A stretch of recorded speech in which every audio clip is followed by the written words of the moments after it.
These are some of the coolest covers I have ever seen, like seriously. And they were all done by the same guy.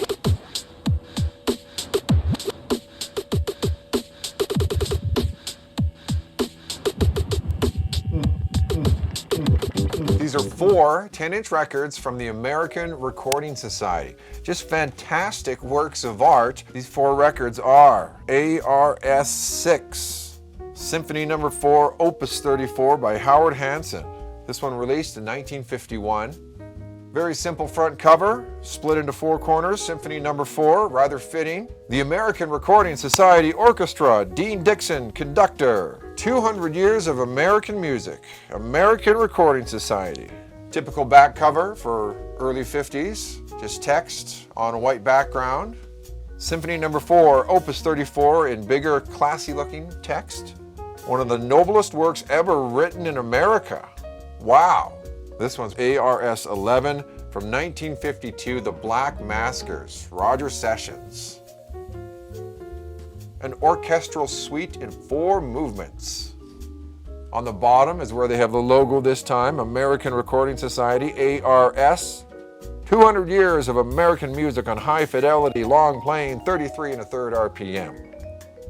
Just nothing short of a fantastic cover. The colors and the masks on the abstract heads and the shape, just phenomenal.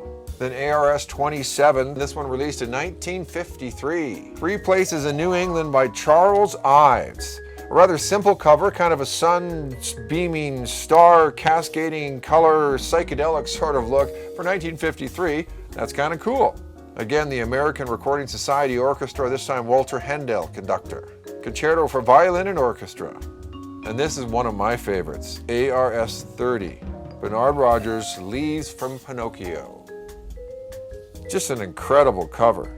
The yellow dots, kind of like stars, it's like a constellation, Pinocchio dancing with the pink box border type thing on the white background.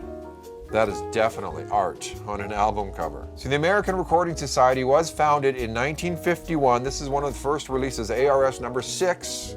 It was started by a couple of mail-order entrepreneurs, John Stevenson and Milo Sutliff. They had a number of commercial record music clubs, or as they called them, music subscription services, that included the American Recording Society. Now, the American Recording Society 10-inch releases were American classical composers.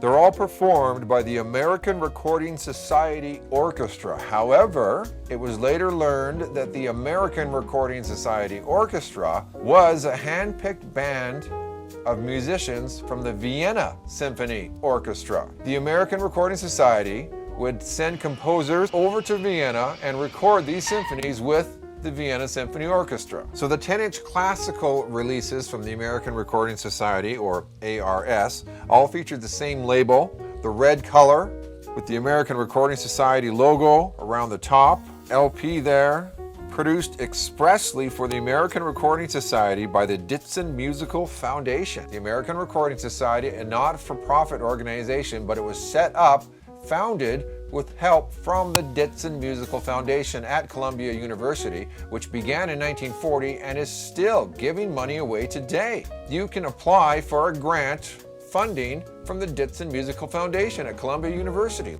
So all of the 10-inch classical releases on the ARS label feature covers designed by the same artist, M. Peter Pining. So Pete was born in Grabo, Germany in 1908. He studied at the Bauhaus and received his Doctor of Philosophy degree from the University of Berlin in 1931. After working in Berlin for a few years after graduation, he then fled the Nazi occupation and eventually came to the United States in 1934. He settled in New York, where he began working at Vogue magazine and later worked with numerous New York advertising agencies and publishing houses. He was also the art editor for Life magazine in 1937, and from 1941 to 44, he was the art director at Fortune magazine. Peter also did freelance work for publications like Architectural Record, Town and Country, and Cosmopolitan, and designed logos for Lincoln, Ford, Shell Oil, and the legendary Ballantine beer logo. Now, Peter also taught at the Art Students League and New York University before he was appointed Professor of Advertising Design at Syracuse University in 1958, and he ended up teaching at the university until his retirement in 1973.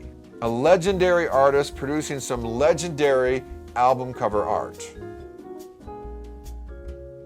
So the American Recording Society, a non-profit record label operating on donated funds, suddenly opened a commercial record club promoting jazz music in 1956 and releasing 12-inch records with no cover. These are mail order releases only. They would get ordered directly to your house, and they would come in these plastic generic record sleeves, which featured a little design on the front. You can see jazz, classics, opera, musicals in the four corners, representing the four corners of music. The same color, the pink with the white and black piano keys, and the pink and black in the corner, except for this one here. This one, it features the gold and black in the corner. Just an interesting variation on the same generic design. Not only a generic design, but only one-sided. On this side, you have the design. You can see the record label, but on the other side, it's clear. And unlike the classical 10-inch releases, the jazz 12-inch albums were on the blue label with the silver lettering. Just some fantastic stuff too. They were like compilation records. And check this out. For $1, I have a record with Charlie Parker, Lester Young, Ralph Burns, Duke Ellington, Coleman Hawkins, George Handy. An incredible compilation of just great, great music. And also, like the 10-inch counterparts, the record label features a very prominent deep groove. So you get great music, but you only get a plastic sleeve with nothing on it. Well, not so fast. With the jazz releases, they also sent a jazz educational insert with each record. A write-up on the artist written by a respected and serious jazz educator. I've yet to come across one of these that still has the original insert, but that would be just a great find indeed. So the jazz records were all released in 1956 and 1957, and then after 1957, that's it. No more record of the American Recording Society. The music is from another time and kind of sounds like it's from another world. And if you come across any of these American Recording Society releases anywhere, grab them, take them home. They are worth it alone for the art of the album cover.